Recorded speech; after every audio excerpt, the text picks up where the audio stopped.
Welcome to our channel. Today Bible verse in Tamil.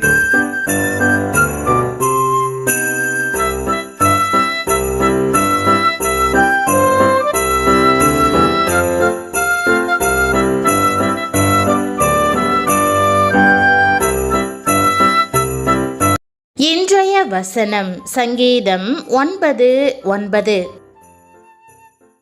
கிறிஸ்துவுக்குள் பிரியமானவர்களே, நம்முடைய ஆண்டவரும் இரட்சகருமான இயேசு கிறிஸ்துவின் வல்லமையுள்ள நாமத்தில் உங்களை வாழ்த்துகிறேன். ஆபத்து காலத்தில் தேவனே நமக்கு அடைக்கலமும் அரணான கோட்டையுமாய் இருக்கிறார். நாம் அவர் மேல் நம்பிக்கை வைத்து அவருடைய குணாதிசயத்தை அறியும்படி நாடும்போது அவர் நமக்கு கேடகமாகி தம்மோடு நம்மை கிட்டி சேர்த்து கொள்வார். இன்றைக்கு சிறுமைப்பட்டவனுக்கு கர்த்தர் அடைக்கலமானவர்.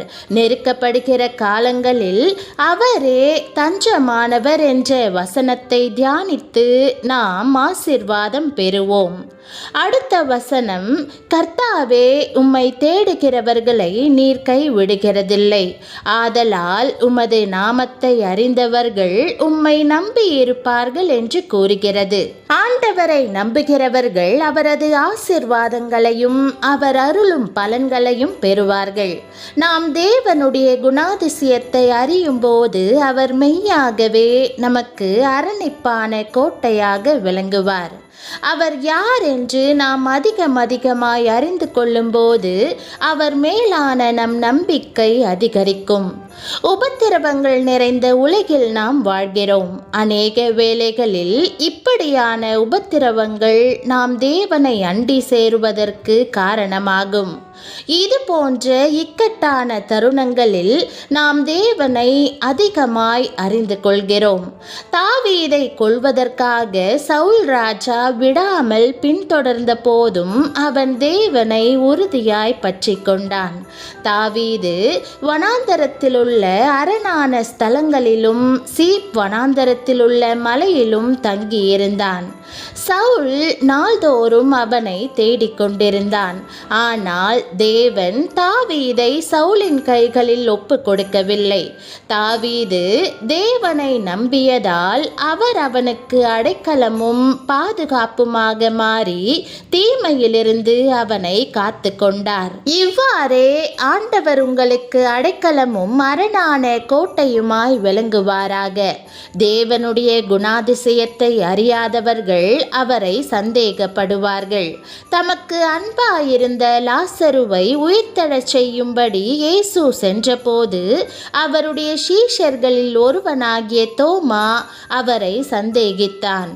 நம்முடைய சிநேகிதனாகிய லாசரு நித்திரை அடைந்திருக்கிறான், நான் அவனை எழுப்ப போகிறேன் என்று இயேசு கூறிய போதும் தோமா பயத்தினால் நிறைந்தவனாய் அடுத்து என்ன நடக்குமோ என்று கலங்கியவனாய் அவரோடே கூட மரிக்கும்படி நாமும் போவோம் என்று கூறினான். இயேசுவின் வல்லமையை ஏற்ற விதத்தில் புரிந்து கொள்ளாத அவன் பிரதான ஆசாரியருக்கும் மூப்பர்களுக்கும் பயந்து சந்தேகப்பட்டான். ஆனால் இதற்கு மாறாக மார்த்தாலும் மரியாளும் இயேசுவை முழுமனதாய் நம்பினார்கள். தங்கள் சகோதரனை இழக்க கொடுத்த துக்கத்தில் அவர்கள் இருந்தாலும், ஆண்டவரே நீர் இங்கே இருந்தீரானால் என் சகோதரன் மரிக்க மாட்டான், இப்பொழுதும் நீர் தேவனிடத்தில் கேட்டுக்கொள்வதெதுவோ அதை தேவன் உமக்கு தந்தருளுவார் என்று அறிந்திருக்கிறேன் என்று கூறினார்கள். உங்கள் சகோதரன் எழுந்திருப்பான் என்று இயேசு அவர்களிடம் மறுபடியுமாய் கூறினார். அவர் கல்லறையினிடத்திற்கு சென்று உரத்த சத்தத்தோடு அதிகாரமாய் லாசருவே வெளியே வா என்று கூறினார். அடுத்து ஓர் அற்புதம் நடந்தது. இறந்தவன் உயிரோடு வந்தான். மார்த்தாலும் மரியாளும் தேவையோடு இருந்தபோது இயேசு அவர்களுக்கு மெய்யாகவே அடைக்கலமாகவும் அரணான கோட்டையுமாகவும் விளங்கினார். நீங்கள் நீங்கள் அடிக்கடி ஒடுக்கப்படுகிற இடத்தில் இருக்கலாம். உங்கள் மனைவியோ அல்லது கணவரோ அல்லது அலுவலக சூழலோ அல்லது உங்கள் சரீரத்தை ஒடுக்குகிற நோயோ அல்லது நீங்கள் போராடி கொண்டிருக்கும் சோதனையாக இருந்தாலும் உங்களுக்கு ஒரு அடைக்கலம் உண்டு. உங்கள் துன்ப நேரத்தில் தேவன் உங்களுக்கு அடைக்கலமாகவும் அரணான கோட்டையாகவும் இருப்பார். நல்லவர்களுக்கு ஏன் கெட்டவை நடக்கிறது என்று பரவலான கேள்வியொன்று உள்ளது. ஏனென்றால் தேவ ஜனங்களால் தான் அதை தாங்க முடியும். 1 கொரிந்தியர் 10:13 கூறுகிறது, மனுஷருக்கு நேரிடுகிற சோதனையே அல்லாமல் வேறே சோதனை உங்களுக்கு நேரிடவில்லை. தேவன் உண்மையுள்ளவராய் இருக்கிறார். உங்கள் திராணிக்கு மேலாக நீங்கள் சோதிக்கப்படுகிறதற்கு அவர் கொடாமல் சோதனையை தாங்கத்தக்கதாக சோதனையோடு கூட அதற்கு தப்பிக்கொள்ளும்படியான போக்கையும் உண்டாக்குவார். வேதத்தில் சாத்ராக், மேஷாக் மற்றும் ஆபேத்நேகோ ஆகிய 3 மனிதர்களை பற்றி நாம் வாசிக்கிறோம். இந்த மனிதர்கள் தவறாக தண்டிக்கப்பட்டு எரிகிற அக்கினியில் தூக்கி வீசப்பட்டனர். ஆனால் அவர்களை எரித்திருக்க வேண்டிய அக்கினி ஜுவாலையில் அவர்களோடு கூட 4வது மனிதர் ஒருவர் உலாவினார். ஆம், தேவன் அவர்களோடு உலாவினார். அவர்களுடைய ஆடைகளையோ அல்லது உடலின் தோலையோ அக்கினி தொடுவதற்கு தேவன் ஒருபோதும் அனுமதிக்கவில்லை. இந்த மனிதர்கள் அக்கினியின் நடுவே பாதுகாப்பாய் இருந்தனர். கஷ்ட நேரத்தில் தேவன் உங்களுக்கு அரணான கோட்டையாக இருப்பார். கோட்டை என்பது ஒரு வலிமை நிறைந்த இடமாகும். உங்களை எதிரிகள் தாக்கலாம். உங்களை அடித்து நொறுக்க முயற்சிக்கும் அடக்குமுறை காணப்படலாம். ஆனால் அவற்றின் மத்தியில் தேவன் உங்களுக்கு ஒரு அரணான கோட்டையாக இருப்பார். எந்த ஒரு தாக்குதலுக்கும் நீங்கள் அஞ்ச மாட்டீர்கள். அதற்கு பதிலாக நீங்கள் தேவனுடைய அடைக்கலத்தில் பாதுகாப்பாக இருப்பீர்கள்.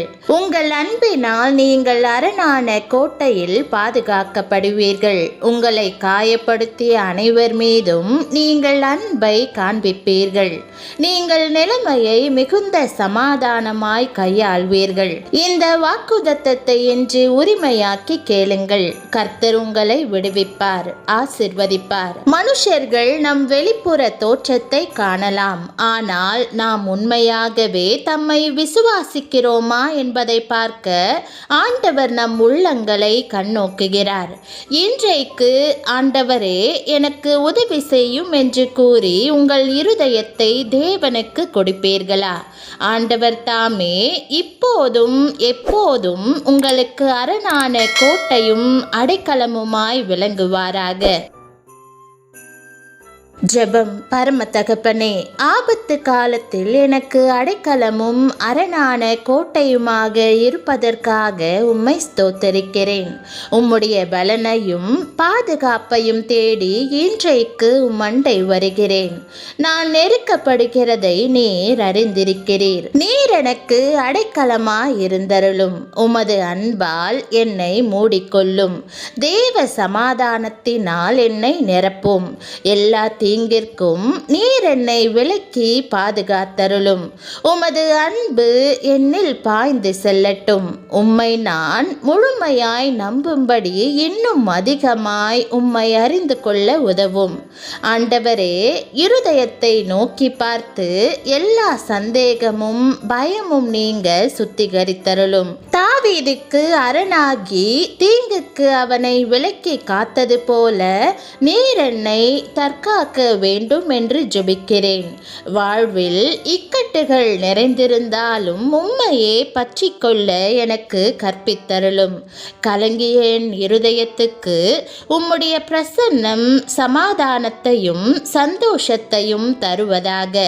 நான் எப்போதும் உம்மை தேடவும் உம்முடைய சித்தத்தை அறிந்து கொள்ளவும் உதவும். என்னை ஒருபோதும் கைவிடாதிரும். என்னை விசுவாசத்தினால் நிரப்பும். உமக்கு மகிமையான விதத்தில் நான் வாழும்படி வழிநடத்த வேண்டும் என்று இயேசுவின் நாமத்தில் ஜெபிக்கிறேன் நல்ல பிதாவே, ஆமென். தேவனுடைய நாமம் மகிமைப்படுவதாக. ஆமென்.